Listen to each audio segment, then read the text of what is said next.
Welcome to episode 21 of Duties of the Heart. We're about to start section 3, the opening section of this gate. This is the gate of serving God. And this initial episode is going to be an explanation of the multifaceted obligation to assume the service of God. This is just an opening section before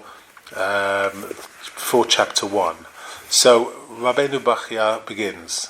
Having explained, number 1, the obligation to wholeheartedly acknowledge God's unity in the first gate, the second aspect of reflection on His graces towards man in the second gate, we must now follow with how a man should respond once these things become clear to him, and that is by assuming the service of God, for that is how a beneficiary should act towards his benefactor, according to the dictates of reason. So now Rabbi Bachya is going to describe the various levels of gratitude towards people and God. So he continues. It is fitting to open the introduction to this gate with an account of the variety of kindnesses and the corresponding obligations of gratitude that we find in human relationships. Then, on a high level, we will discuss the obligation that we have to praise and thank the Creator, may He be exalted, for all the kindness and good which He showers upon us. Let us begin with what is obvious to all of us. If someone helps you, it is your duty to thank him, in accordance with his good intentions, even if, due to extenuating circumstances, he falls short, indeed, and is prevented from helping you.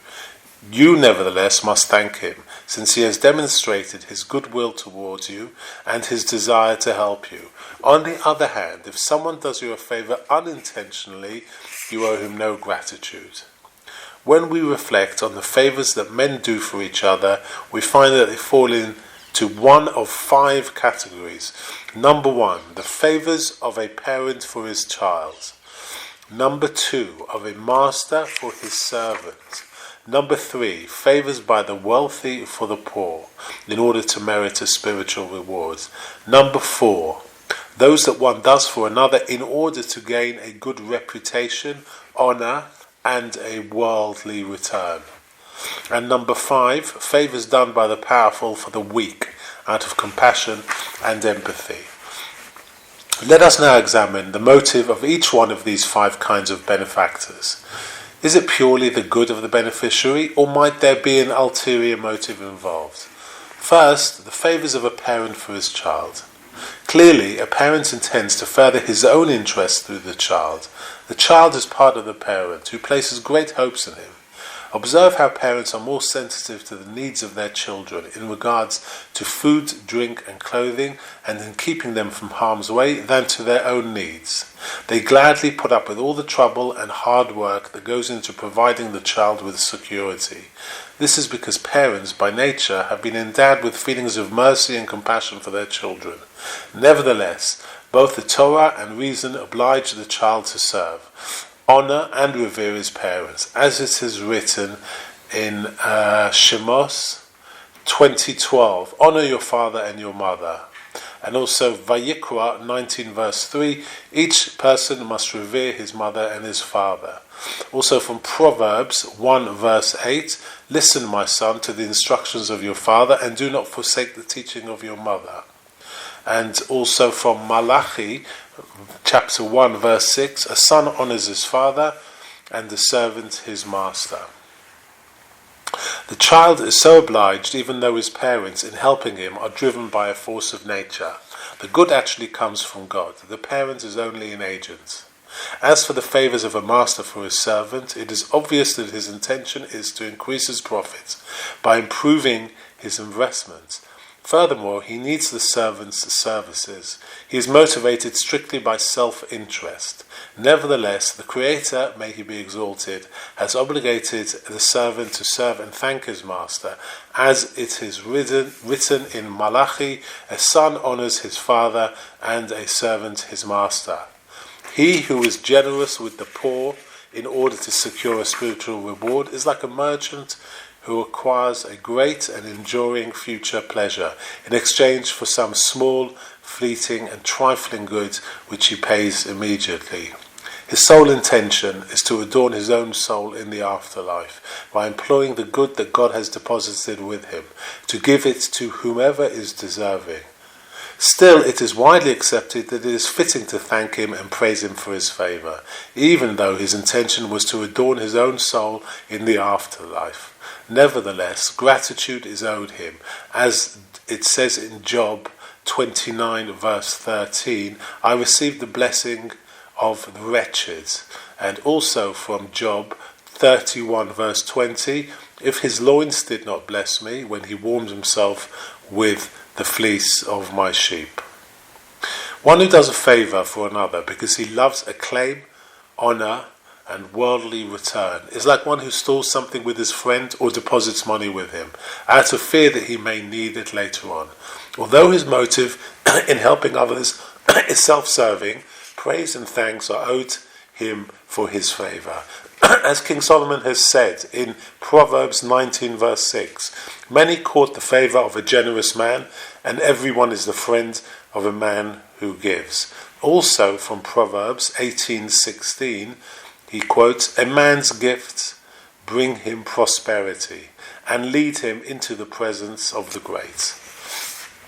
He who helps the disadvantaged, for whom he has compassion and feels badly, intends to free himself of the heartache which has come upon him, as a result of the sorrow and pain which he feels on their account.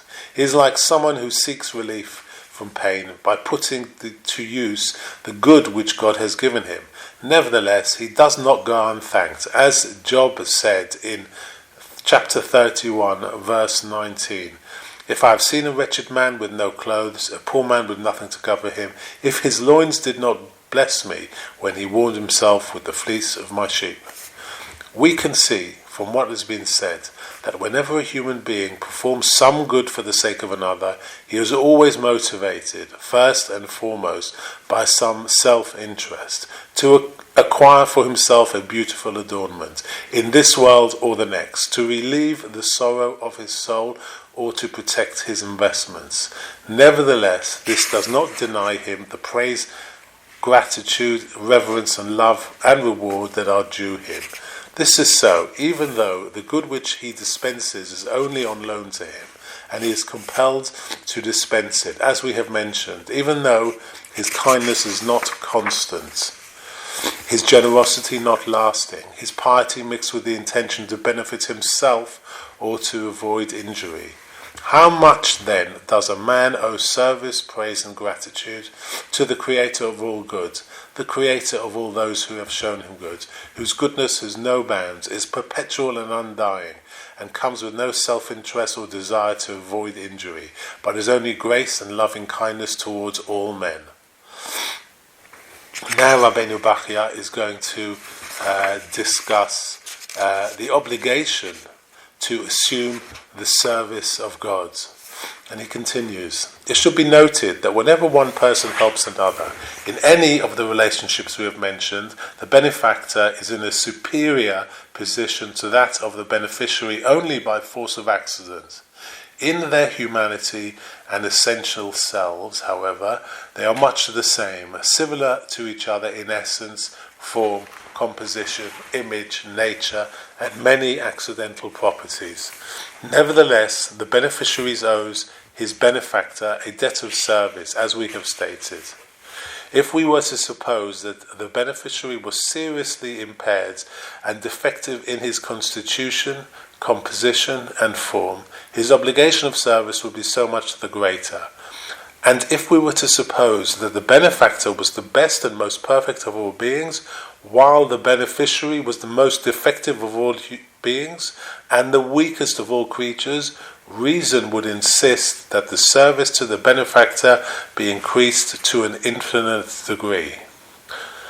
Following this analogy, when we reflect on the relation of the Creator, may he be exalted, to human beings, we find that he transcends and rises above and beyond all beings and perceptions of the senses and the intellect, as explained in the first gate of this book. We also find that man, in relation to the other, non-rational living species, is the most defective and weakest one of all. There are three conditions for man that make this apparent to you.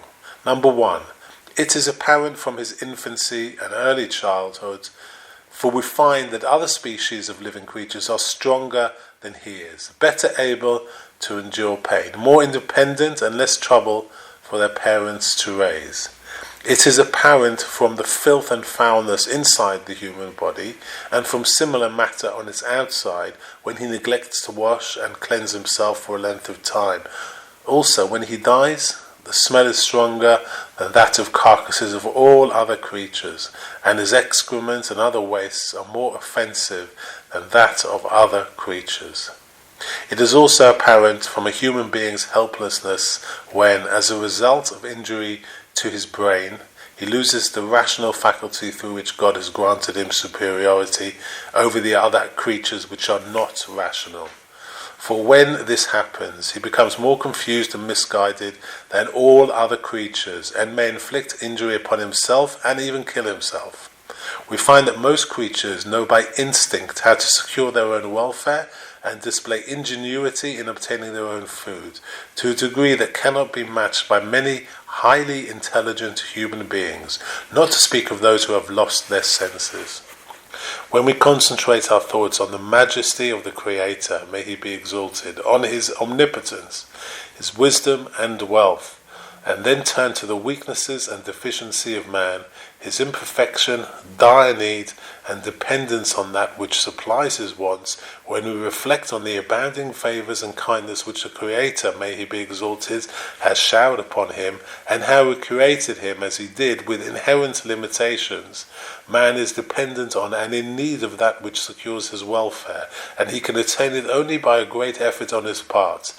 This too deriving from the Creator's mercy on him, so that he comes to know himself, reflect on all his affairs, and devote himself in every respect to the service of God, and so receive for it the rewards of the world to come, for which he was created. As we have explained in the second gate of this book, when we consider all this, we realize how much a man owes service, reverence, praise, thanks, and constant glorification to the Creator, may he be exalted, in light of what men owe one another in the way of praise and gratitude, as we have explained. Is there a fool who, having reflected on and contemplated this matter, and being willing to admit the truth to himself, would deny that man owes all of this to his Creator, may he be exalted? Surely the sleeper will awake, and the negligent one will be roused. The ignorant will discern, and the intelligent will grasp the reality of the obligation to assume the service of God, given the clarity of the proofs, the prominence of the evidence, and the veracity of the arguments. As the Prophet, peace be upon him, said concerning those who neglected to consider the assumption of the service of God, and he quotes from Deuteronomy 32 verse 6, "Is this how you repay God, you foolish and unwise people?" The obligation to assume the service of God, incumbent on human beings in view of the bounties he continually bestows on him, thus has been demonstrated. So, very interesting opening introduction to the gates of serving God, a very important chapter in this book, and it's clearly indicated the level of gratitude needed by us human beings for all that God provides for us. He doesn't need us, but he wants us, and he wants us to be grateful for what is received, and also do our jobs as servants of God. We have to do what is right. We have to do what God believes to be right, and everything will be good for us. As we are servants of His, He will look after us. So the next episode, we will be dealing with the 10 chapters of the serving God, and there are various subjects relating to that.